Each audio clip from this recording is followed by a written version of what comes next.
Aujourd'hui, je souhaite vous parler d'un sujet fondamental pour notre bien-être et notre épanouissement personnel, la résilience mentale et émotionnelle. La résilience, c'est cette capacité à rebondir face aux adversités, à surmonter les défis et à continuer à avancer malgré les obstacles. Dans un monde en constante évolution, où les défis sont omniprésents, développer cette compétence est plus crucial que jamais. 1. Pratiquer la pleine conscience, mindfulness. Le premier outil que je vous propose pour renforcer votre résilience est la pleine conscience. La pleine conscience, ou mindfulness, consiste à porter une attention intentionnelle au moment présent, sans jugement. Prenons quelques instants chaque jour pour méditer, même pour 5 minutes seulement. Asseyons-nous confortablement, fermons les yeux et concentrons-nous sur notre respiration. Observons nos pensées et nos émotions sans chercher à les modifier. Cette pratique simple, mais puissante, nous permet de réduire notre stress, d'améliorer notre concentration et de mieux gérer nos émotions. 2. Adopter une vision positive. Le deuxième outil est l'adoption d'une vision positive de la vie. Cultiver l'optimisme ne signifie pas ignorer les aspects négatifs, mais plutôt choisir de se concentrer sur les aspects positifs et les opportunités qui se présentent. Chaque soir, prenons un moment pour écrire 3 choses pour lesquelles nous sommes reconnaissants dans un journal de gratitude. Lorsque nous faisons face à une situation difficile, essayons de la reformuler de manière positive ou d'en tirer une leçon. Cette pratique augmente notre bien-être général et nous aide à faire face aux défis avec plus de sérénité. 3. Entretenir des relations supportives. Le troisième outil est l'entretien de relations sociales solides. Les relations positives et soutenantes sont essentielles pour notre résilience. Investissons du temps dans nos relations significatives. Entourons-nous de personnes positives et bienveillantes.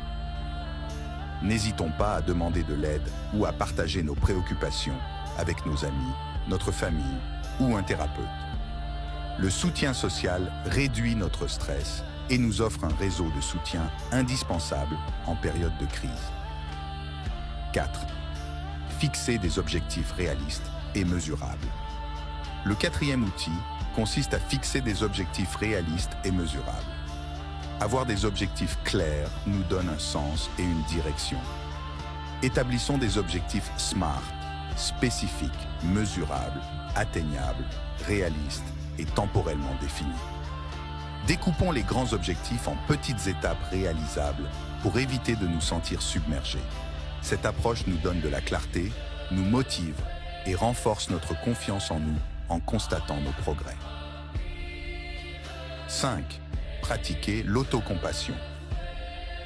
Le cinquième et dernier outil est la pratique de l'autocompassion. L'autocompassion consiste à se traiter avec la même bienveillance et compréhension que nous accordons à un ami proche. Lorsque nous faisons face à des échecs ou des difficultés, parlons-nous de manière douce et encourageante. Pratiquons des affirmations positives et prenons soin de nous, que ce soit par des activités relaxantes ou des moments de plaisir. Cette attitude réduit la pression interne, améliore notre estime de soi et nous aide à rebondir plus rapidement après des revers. En conclusion, renforcer notre résilience mentale et émotionnelle est un processus continu qui demande de l'engagement et de la pratique.